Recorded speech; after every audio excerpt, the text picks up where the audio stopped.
All right, y'all. It's Monday, and I'm back. And it's time to help the people.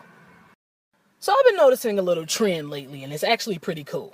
There seems to be an influx of white folks and other non-African Americans joining predominantly black churches, and it's dope. But here's the thing about black church, okay? It can be a bit of an experience, and if you wasn't born and raised up in it, you might be a little lost. So, because all people are my people, I'm here to help all you non-blacks navigate the waters of an African American church. Let's do it. First things first, depending on the type of black church that you visiting or joining, if it's a little more traditional, you might see a printed program. And in that printed program, you might see an A and B selection. Here's what you have to understand about an A and B selection. It is by no means just 2 songs. Oh no, that choir is about to do a full set. They're about to do about 3 fast songs and 2 or 3 slow ones, so you need to be aware of that so you can prepare your heart accordingly so you won't be sitting up there with an attitude after that second song. Next, you need to be aware of what to do during Hug Your Neighbor time. Hug Your Neighbor time usually comes after that A and B selection and before tithes and offering. This is what you have to understand about a hug in black church. When somebody hugs you and they do like this, that means it's time to let go. They tapping you out. They're saying this hug is over. If somebody taps you out and you keep hanging on after the tap out, you are in direct violation. Let that embrace go. So this will bring us somewhere around tithes and offering time, okay? And this is what you have to understand, good people. In this black church, you never stick your hand in the offering basket. Correct me if I'm wrong. I've heard it said in some Caucasian churches they allow you to make your own change in the offering basket. That does not fly in the black church. The usher boy will move right in on you. You touch the basket, you stealing.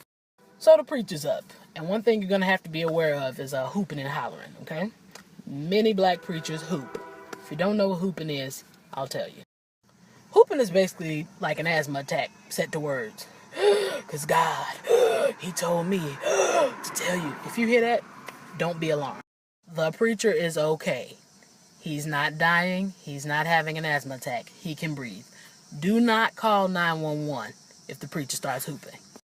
So at some point during the message, preacher might say, turn to your neighbor and say, neighbor. Traditionally, you would look to your left or to your right and repeat after whatever the preacher said. What they won't tell you, though, is that you are under no obligation whatsoever to turn to your neighbor and tell them anything, okay? Preacher say turn to your neighbor, either keep looking straight forward or look down at your phone. The person to your left and to your right will look at you, see that you ain't with it, and we'll turn right back around and go about our business. We do it to each other all the time. We will not be offended. Now, right along with that, in a rare occasion, you might also hear slap your neighbor and tell them something. That means tap them, say whatever you got. Don't do it. Under no circumstances, don't touch nobody.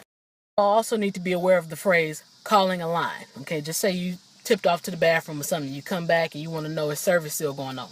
Somebody might tell you, oh, they just called the line. Calling a line means they've initiated a prayer line, usually for something specific, okay?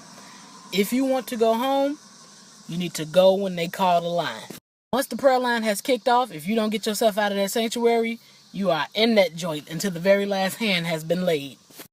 And should you decide to stick around during that time, do not sit all the way at the end of the row nearest to the aisle. You're going to end up holding somebody's baby while they get prayed for. And in honorable mention, there's a few vocabulary words you need to also be aware of. One of them is erect undone.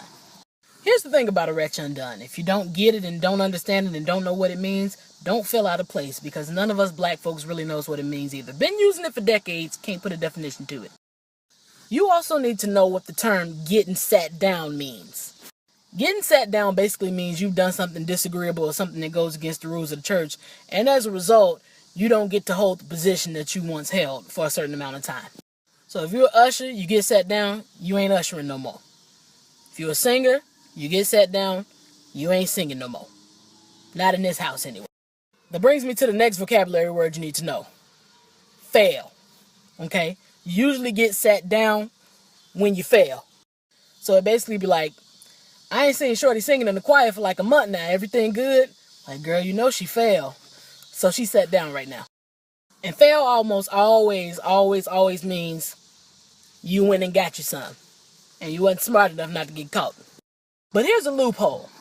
The rules of getting sat down almost never apply to musicians. So if you don't want to get sat down, learn how to play an instrument. No shade. Alright, folks, so in all that, I think I may have given you enough to survive your very first Sunday in a black church. Govern yourselves.